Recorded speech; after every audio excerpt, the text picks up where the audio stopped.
everybody! Hi! So, ngayon lang ako nakapag-vlog ulit. Okay, so, namiss ko kayo!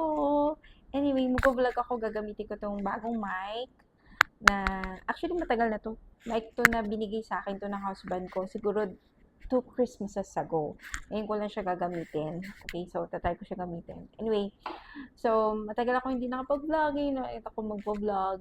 Anyway, last April, natapos ko yung bagong plant-based nutrition certificate program ng T. Colin Campbell Center for Nutrition Studies. So, binuno ko siya for almost 11 months. And finally, natapos ko na.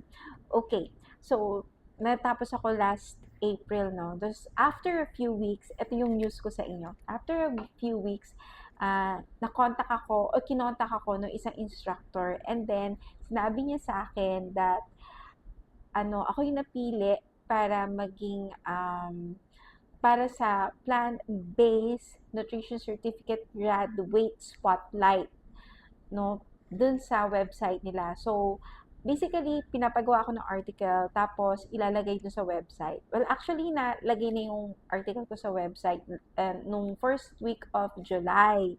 So, nandun na yung article na sinulat ko. So, I'm going to invite all of you sana, no, kung sino man yung interesado on whole food plant-based lifestyle, para basahin sana yung article ko. Meron ako dun tips, no, kung paano mag-start ng whole food plant-based lifestyle journey, kung paano yung sisimulan, or yun sa mga curious lang about whole food plant-based lifestyle, pwede nyo rin basahin yung article.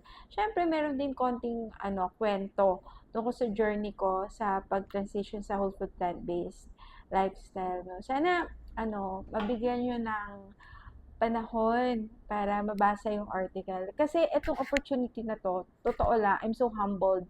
Kasi ang dami-dami naman din students, no? Tapos ako yung napili nila. Hindi naman ako American, no? Hindi naman ako galing sa mayamang bansa, no? Pero ako yung nila, kumbaga napusuan nila na bigyan ng opportunity para mag-share ng story.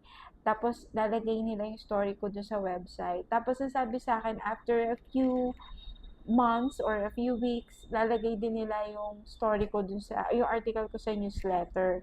Siyempre, I'm so happy and I'm so thankful dun sa opportunity na binigay nila sa akin. So, sana, mabasa ninyo. Okay, so, yung link, ipaprovide ko, kung hindi ko ma-post dito sa mismong video, lalagay ko sa description. Or you could also visit my Facebook, Doc Mengay. Ito, Doc Mengay.